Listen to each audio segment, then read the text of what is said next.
Hello दोस्तों, कैसे हैं आप सब। स्वागत है आपका मेरे नए वीडियो में। दोस्तों, इस वीडियो में हम जैसे सीडीपी का पेपर करने वाले हैं, जिसमें हम प्रीवियस ईयर क्वेश्चन को जो है सो देख रहे हैं और 270 क्वेश्चन अभी तक हम कर चुके हैं। और अगर आप लोगों ने पिछला वाला वीडियो नहीं देखा है तो पिछला वीडियो आप लोग जाकर ज़रूर देख लीजिए।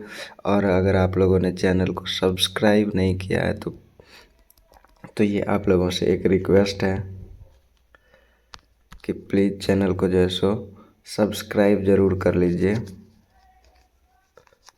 चैनल को सब्सक्राइब कर लीजिए और वीडियो को लाइक ज़रूर कर दीजिएगा। तो चलिए बिना किसी देरी के बढ़ते हैं क्वेश्चंस की तरफ। आज हम लोग 270 नंबर क्वेश्चन तक कर चुके थे। आज हम लोग 271 नंबर क्वेश्चन से आगे करने वाले हैं।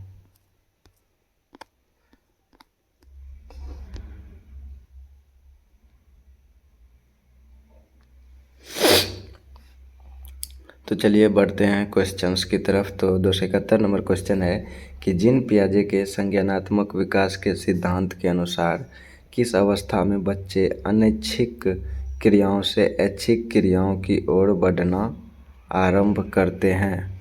तो जीन पियाजे के अनुसार बच्चे जो है सो किस अवस्था में अनैच्छिक क्रिया यानी कि सहज क्रिया से ऐच्छिक क्रियाओं की तरफ आगे बढ़ते हैं, तो वह जो है सो संवेदी गत्यात्मक अवस्था उसको कहते हैं। तो ऑप्शन नंबर ए इसका सही आंसर हो जाएगा कि बच्चे संवेदी गत्यात्मक अवस्था में सहज प्रक्रिया से ऐच्छिक प्रक्रियाओं की तरफ बढ़ते हैं।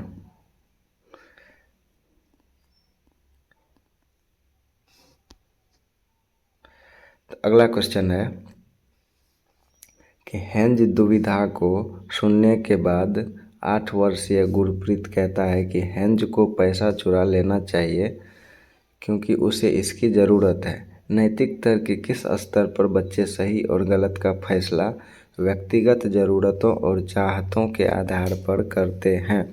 तो इसका सही आंसर हो जाएगा यांत्रिक सापेक्षिक अभिमुखता, ऑप्शन नंबर बी। बच्चे जो है सो नैतिक तर्क का फैसला लेते हैं अपने व्यक्तिगत ज़रूरतों और चाहतों को देखते हुए, तो उस अवस्था को यांत्रिक सापेक्षिक अभिमुखता अवस्था कहा जाता है। इसी अवस्था में बच्चे जो नैतिक तर्क के फैसले होते हैं वह अपनी ज़रूरतों और सुविधाओं या चाहतों के आधार पर करते हैं। तो इसका सही आंसर हो जाएगा ऑप्शन नंबर बी।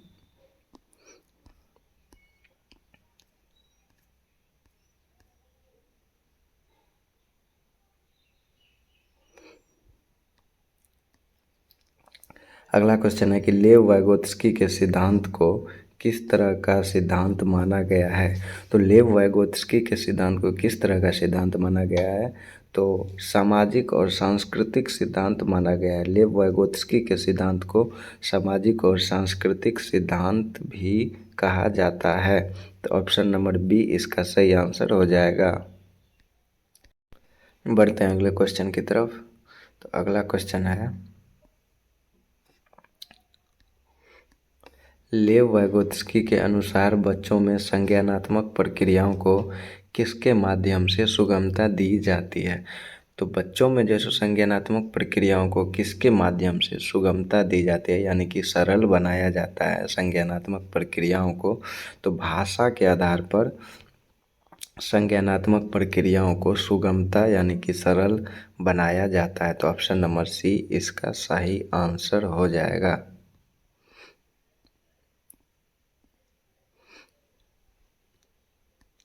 अगला क्वेश्चन है कि लेव वाइगोत्स्की के विचारों के अनुसार निम्न में से कौन सा कथन सही है? सामाजिक पृथक्कीकरण अधिगम में योगदान देता है। ऑप्शन नंबर बी है बच्चे दूसरों के सहयोग के बिना सर्वाधिक अच्छी तरह से सीखते हैं। ऑप्शन सी है संकेत और मदद अधिगम की गति में अवरोध पैदा करते हैं। ऑप्शन डी है सांस्कृतिक उपकरण अधिगम की प्रक्रिया में योगदान देते हैं। तो ऑप्शन नंबर डी इसका सही आंसर हो जाएगा कि लेव वाइगोत्स्की का जब भी बात होगा तो सामाजिक और सांस्कृतिक संदर्भ में बात होगा, तो सांस्कृतिक उपकरण अधिगम की प्रक्रियाओं में योगदान देते हैं। तो इसके लिए ऑप्शन नंबर डी इसका सही आंसर हो जाएगा।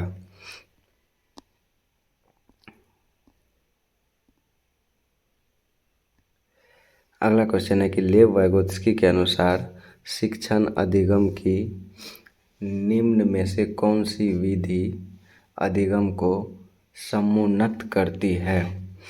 तो लेव वाइगोत्स्की के अनुसार जो है सो शिक्षण अधिगम की कौन सी विधि अधिगम को समुन्नत करती है। तो ऑप्शन बी इसका सही आंसर हो जाएगा, सहभागी अधिगम। बढ़ते अगले क्वेश्चन की तरफ। अगला क्वेश्चन है, हेंज की दुविधा रमन के सम्मुख प्रस्तुत की गई। उसने प्रतिक्रिया व्यक्त की कि हेंज को पैसा नहीं चुराना चाहिए क्योंकि चोरी करना अपराध है और ऐसा करने से समाज में अव्यवस्था पैदा होगी। तो वर्तमान में रमन नैतिक विकास की किस अवस्था में है। तो वर्तमान में रमन जैसे नैतिक विकास की कानून एवं व्यवस्था अभिविन्यास में है। तो ऑप्शन नंबर डी इसका सही आंसर है कि जब बच्चे नैतिक तर्क यह देते हैं कि वो अपने लाभ से उठकर, जब अपने लाभ के आधार पर वह नैतिक तर्क नहीं देते हैं या सही या गलत का फैसला वो अपने लाभ के अनुसार नहीं करते हैं, कानून व्यवस्था के अनुसार करते हैं, तो उसे कानून एवं व्यवस्था अभिन्यास कहा जाता है। तो ऑप्शन नंबर डी इसका सही आंसर हो जाएगा।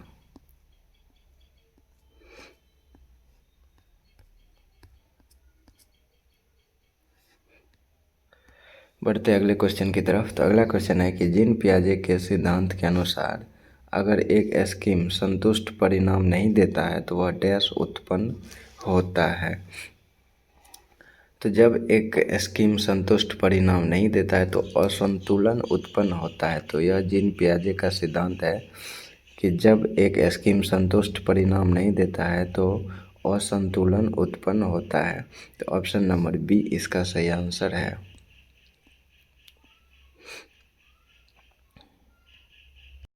बढ़ते अगले क्वेश्चन की तरफ।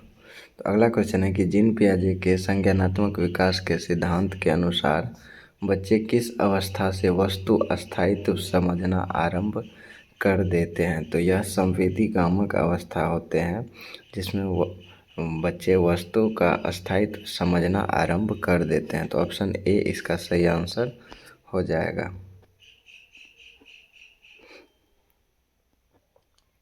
और इस चीज़ को भी आप ज़रूर याद कर लीजिएगा कि जो यहाँ पर दिया हुआ है कि संवेदीगामक अवस्था 0 से 2 वर्ष तक की अवस्था को संवेदीगामक अवस्था कहते हैं। और इसमें क्या क्या बच्चे सीख लेते हैं।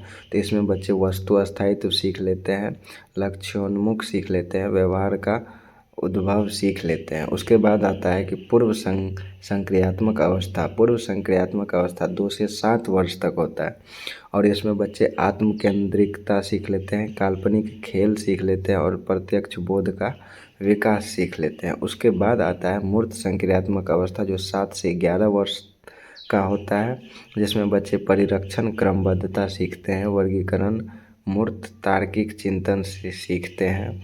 और उसके बाद आता है औपचारिक संक्रियात्मक अवस्था जो 11 से 15 वर्ष का होता है और इसमें बच्चे अमूर्त तार्किक चिंतन जो है सो सीख लेते हैं। तो 4 अवस्था कुल होते हैं और सारे अवस्था कौन कौन से होते हैं और किस वर्ष तक होते हैं यह दिया हुआ है। तो ये आप लोगों के लिए बहुत ही ज़रूरी है, इसे भी आप लोग याद कर लेना। बढ़ते अगले क्वेश्चन की तरफ। अगला क्वेश्चन है कि एक बच्चा तर्क प्रस्तुत करता है कि हिंज को दवाई की चोरी नहीं करनी चाहिए। वह दवाई जो उसकी पत्नी की जान बचाने के लिए ज़रूरी है, क्योंकि यदि वह ऐसा करता है तो उसे पकड़ा जाएगा और जेल भेज दिया जाएगा। कोहलबर्ग के अनुसार यह बच्चा नैतिक समझ की किस अवस्था के अंतर्गत आता है। तो यह बच्चा जो है सो सामाजिक क्रम नियंत्रक अभिन्यास के अंतर्गत आता है। तो ऑप्शन नंबर ए इसका सही आंसर हो जाएगा। सॉरी इसका आंसर ऑप्शन नंबर बी हो जाएगा, जिसमें दंड एवं आज्ञा पालन अभिन्यास होता है, कानून के अनुसार चलना होता है। तो ऑप्शन नंबर बी इसका सही आंसर हो जाएगा। ऑप्शन ए नहीं होगा, ऑप्शन बी इसका सही आंसर हो जाएगा। बढ़ते अगले क्वेश्चन की तरफ।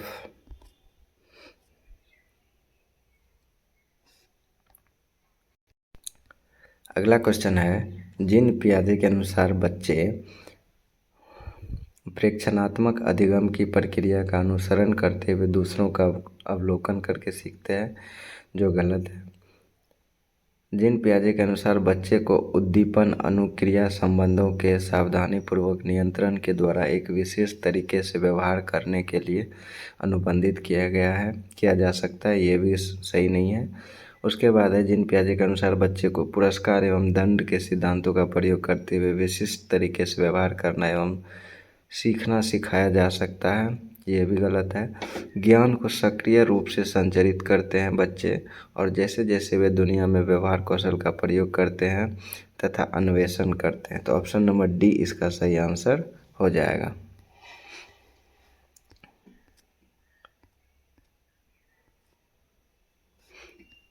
बढ़ते अगले क्वेश्चन की तरफ। तो हमारा अगला क्वेश्चन है कि मौखिक संवाद जो बच्चे अपने आप से करते हैं उन्हें लेव वाइगोत्स्की क्या कहते हैं?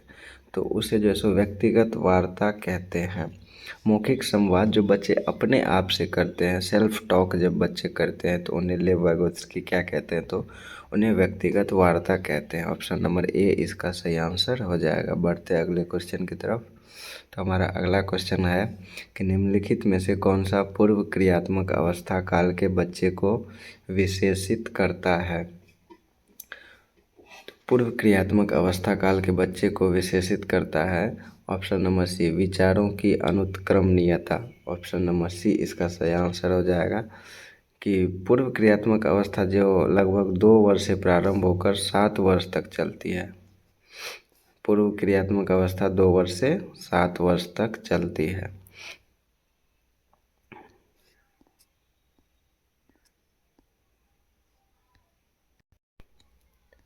अगला क्वेश्चन है कि लेव वाइगोत्स्की के अनुसार अधिगम क्या है?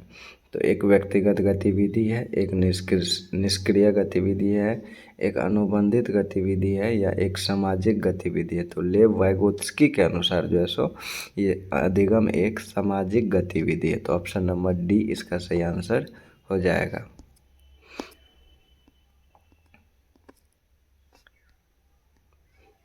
अगला क्वेश्चन है कि जीन पियाजे के सिद्धांत का प्रमुख प्रस्ताव क्या है? तो जीन पियाजे के सिद्धांत का प्रमुख प्रस्ताव बच्चों की सोच गुणात्मक रूप में वयस्कों से भिन्न होती है, यह सिद्धांत है जीन पियाजे का। तो ऑप्शन नंबर सी इसका सही आंसर है कि प्रमुख प्रस्ताव क्या है जीन पियाजे का? तो जीन पियाजे का जो सिद्धांत है उसका प्रमुख प्रस्ताव यह है कि बच्चों की सोच गुणात्मक रूप में वयस्कों से भिन्न होती है। बढ़ते अगले क्वेश्चन की तरफ। तो अगला क्वेश्चन है कि संरचनात्मक दृष्टिकोण के अनुसार अधिगम डैश है। संरचनात्मक दृष्टिकोण के अनुसार अधिगम क्या है? तो एक सक्रिय और सामाजिक प्रक्रिया है। तो ऑप्शन नंबर डी इसका सही आंसर हो जाएगा कि संरचनात्मक दृष्टिकोण से अगर हम बात करें तो अधिगम एक सक्रिय और एक सामाजिक प्रक्रिया है। तो ऑप्शन नंबर डी इसका सही आंसर है।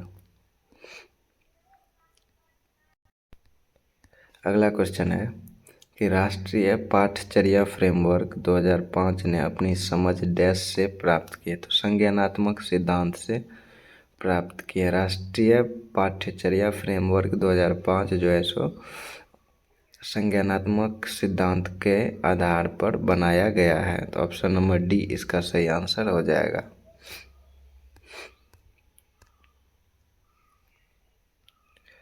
बढ़ते अगले क्वेश्चन की तरफ। तो अगला क्वेश्चन है कि एक 3 साल का बच्चा बताता है कि दूध बूथ पर एक मशीन द्वारा दूध का उत्पादन होता है। निम्नलिखित में से कौन सा बच्चे की समझ का सबसे अच्छा स्पष्टीकरण प्रदान करता है? तो बच्चे को दुनिया का बहुत सीमित अनावरण ज्ञान है, या बच्चे को जवाब दूध बूथ से दूध खरीदने के अपने अनुभव पर आधारित है? तो यही सही है कि बच्चे कभी वहाँ गए होंगे, उन्होंने देखा होगा, तो यह जवाब जो है सो उन्होंने अपने अनुभव के आधार पर दिया है। तो ऑप्शन नंबर बी इसका सही आंसर हो जाएगा। बढ़ते अगले क्वेश्चन की तरफ। तो अगला क्वेश्चन है कि निकटवर्ती विकास का क्षेत्र संदर्भित करता है उस चरण को जब अधिगम विकास संभव है, या उस विकासात्मक चरण को जब बच्चा सीखने की पूरी जिम्मेदारी लेता है, या एक संदर्भ को जिसमें बच्चे सहयोग के सही स्तर के साथ कोई कार्य लगभग स्वयं कर सकते हैं। तो निकटवर्ती विकास का क्षेत्र जो है सो एक संदर्भ को दर्शाता है जिसमें बच्चे सहयोग के सही स्तर के साथ, यानी कि एक छोटे से सहयोग या एक हिंट से वह कोई भी कार्य स्वयं कर सकते हैं। सिर्फ हमें बच्चों को एक छोटा सा हिंट देना होता है, एक छोटी सी सहयोग करनी होती है। तो ऑप्शन नंबर सी इसका सही आंसर हो जाएगा।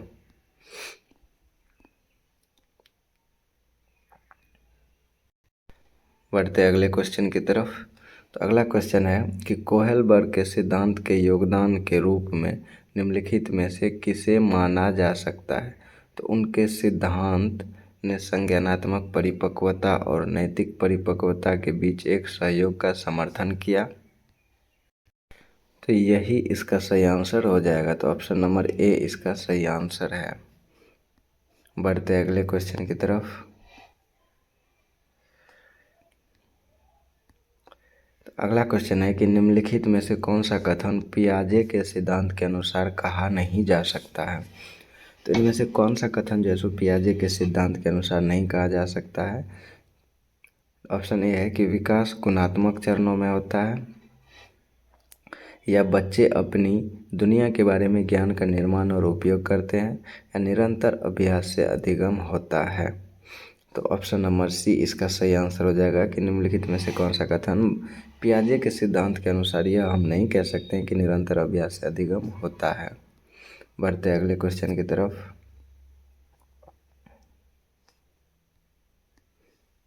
अगला क्वेश्चन है कि निम्नलिखित में से कौन सी पूर्व संक्रियात्मक विचार की एक सीमा नहीं है। तो ऑप्शन नंबर बी इसका सही आंसर है, प्रतीकात्मक विचार का विकास। पूर्व संक्रियात्मक विचार की एक सीमा नहीं है। ध्यान केंद्रित करने की प्रवृत्ति जो है सो पूर्व संक्रियात्मक विचार की सीमा है। अहंगम्यता भी है और अनुत्क्रमणीयता भी है। तो ऑप्शन नंबर बी इसका सही आंसर हो जाएगा। बढ़ते हैं अगले क्वेश्चन की तरफ। तो अगला क्वेश्चन है कि डैश के अलावा निम्नलिखित कारणों से खेल युवा बच्चों के विकास में एक महत्वपूर्ण भूमिका निभाता है। तो वे अपने शरीर पर निपुणता प्राप्त करते हैं, यह उनकी इंद्रियों को उत्तेजित करता है। तो ऑप्शन नंबर बी इसका सही आंसर हो जाएगा कि खेल जो है सो बच्चों की इंद्रियों को उत्तेजित करता है।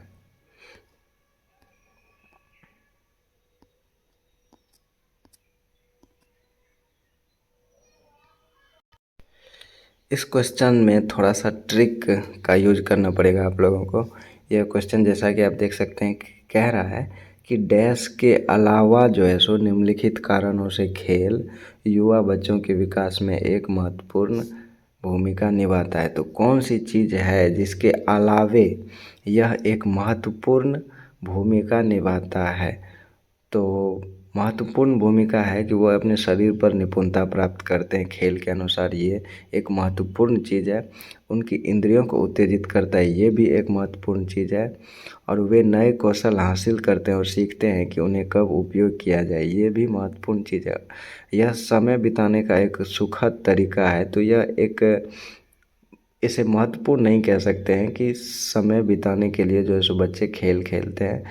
यह तो बहुत ही छोटी बात हो गई, लेकिन बाकी के जो ऑप्शंस हैं वह एक महत्वपूर्ण विषय है जिसके लिए टीचर भी बच्चों को खेलने के लिए उत्तेजित करते हैं। तो ऑप्शन नंबर सी इसका सही आंसर हो जाएगा कि यह समय बिताने का एक सुखद तरीका है के अलावा जो निम्नलिखित ऑप्शंस दिए गए हैं विकास में एक महत्वपूर्ण भूमिका निभाता है। तो यह एक बहुत ही ट्रिकी क्वेश्चन है।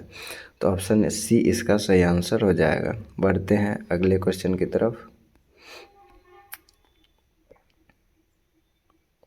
अगला क्वेश्चन है कि कोई 5 साल की लड़की एक टी शर्ट को तह करते हुए अपने आप से बात करती है। लड़की द्वारा प्रदर्शित व्यवहार के संदर्भ में निम्नलिखित में से कौन सा कथन सही है।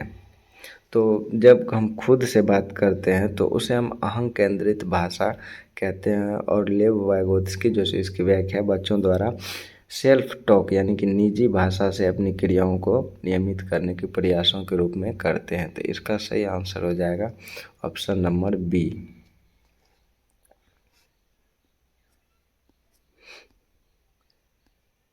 अगला क्वेश्चन है कि किसी बच्चे को दिया गया विशिष्ट उत्तर कोहलबर्ग के नैतिक तर्क के सोपानों की विषय वस्तु के किस सोपान के अंतर्गत आता है।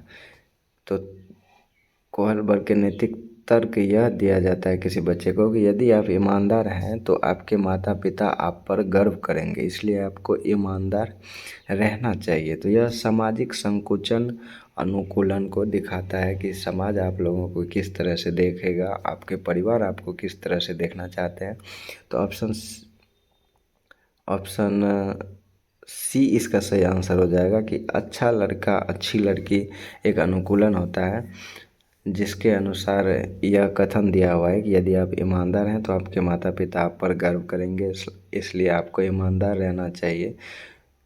कि एक अच्छा लड़का और एक अच्छी लड़की का अनुकूलन होता है ना, कि समाज आप लोगों को ये करोगे तो अच्छा कहेगा और ये करोगे तो बुरा कहेगा, ये करोगे तो अच्छा लड़का बनोगे और ये करोगे तो बुरी लड़की बनोगे, इसी तरह से। इसका सही आंसर ऑप्शन नंबर सी हो जाएगा।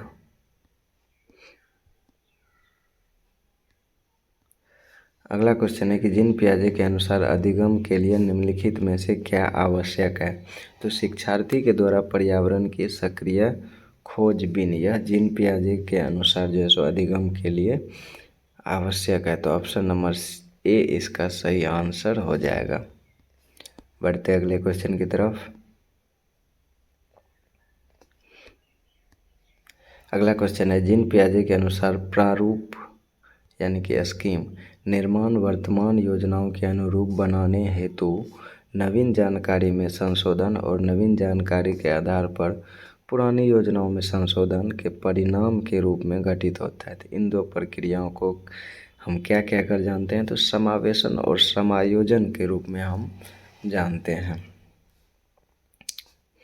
कि जब हम नवीन जानकारी में संशोधन कर वर्तमान योजनाओं के अनुरूप बनाने हैं, तो यानी किसी भी चीज़ को वर्तमान के अनुरूप बनाने हो तो नवीन जानकारी में संशोधन और नवीन जानकारी के आधार पर पुरानी योजनाओं में संशोधन करके जो परिणाम लाते हैं तो वह समावेशन और समायोजन का रूप कहलाता है। तो ऑप्शन नंबर डी इसका सही आंसर हो जाएगा।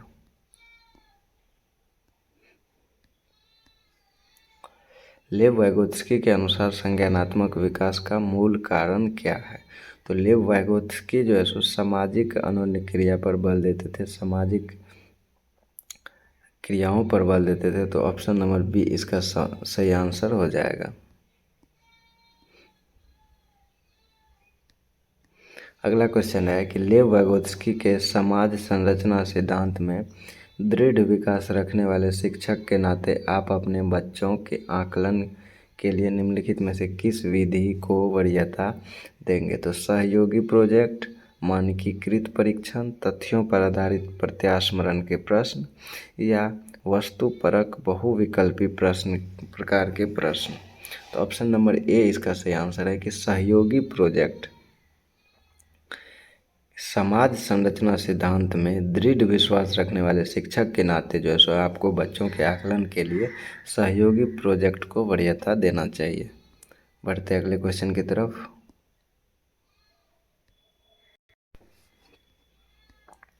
अगला क्वेश्चन है कि निम्नलिखित में से कौन सा एक सही मिलान वाला जोड़ा है। मूर्त संक्रियात्मक बच्चा संधारण एवं वर्गीकरण करने योग्य। ऑप्शन ए ही इसका सही आंसर हो जाएगा। तो दोस्तों आज के लिए हम यहीं तक रहने देते हैं। हमने 300 क्वेश्चन कर लिया है। और अगर आप लोगों ने प्रीवियस वीडियो नहीं देखा है तो आप लोग जाकर ज़रूर देख लीजिए, और रिक्वेस्ट है कि वीडियो को लाइक ज़रूर कर दीजिए और चैनल को सब्सक्राइब ज़रूर कर दीजिए। मिलेंगे अगले वीडियो में। Thank you.